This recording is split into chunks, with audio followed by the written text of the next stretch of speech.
नमस्कार दोस्तों, स्वागत है आपका ग्रेविटी क्लासेस के यूट्यूब चैनल पर। आज की इस क्लास में हम राजस्थान के डेली करंट अफेयर्स को कवर करेंगे। हम सीधे टू द पॉइंट बात करेंगे और प्रश्नों को वन लाइनर फॉर्मेट में देखेंगे ताकि कम समय में आपका ज्यादा रिवीजन हो सके। तो चलिए शुरू करते हैं। सबसे पहले बात करते हैं जल संरक्षण और भूजल प्रबंधन से जुड़े एक महत्वपूर्ण समिट की। पहला पॉइंट है ग्राउंड वाटर स्ट्रैटेजी समिट 2025 का आयोजन राजस्थान इंटरनेशनल सेंटर जयपुर में किया गया। इस कार्यक्रम का उद्घाटन राजस्थान हाईकोर्ट के पूर्व न्यायाधीश NK जैन ने किया।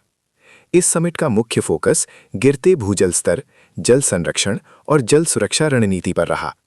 यहाँ एक चौंकाने वाला आंकड़ा भी सामने आया कि देश की 18% आबादी राजस्थान में रहती है, जबकि राज्य के पास केवल 4% जल संसाधन ही उपलब्ध है।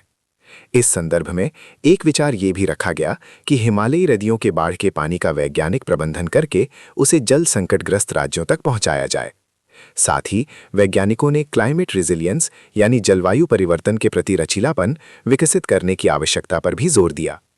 अब बढ़ते हैं खेल जगत की खबर की तरफ, जहां श्रीगंगानगर की खिलाड़ी ने देश का मान बढ़ाया है।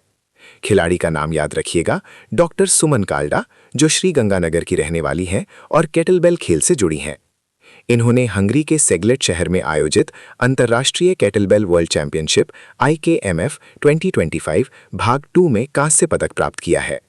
इस प्रतियोगिता में 22 देशों के 200 से अधिक खिलाड़ियों ने भाग लिया था, जिसमें 15 सदस्यीय भारतीय दल ने कुल 25 पदक जीते।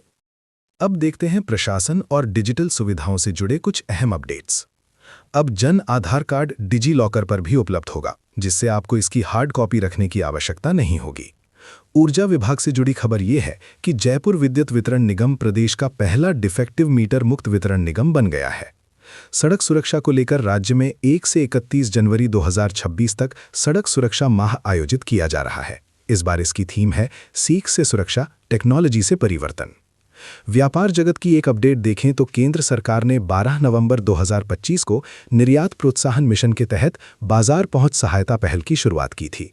अंत में बात करते हैं एक महत्वपूर्ण आगामी दौरे की।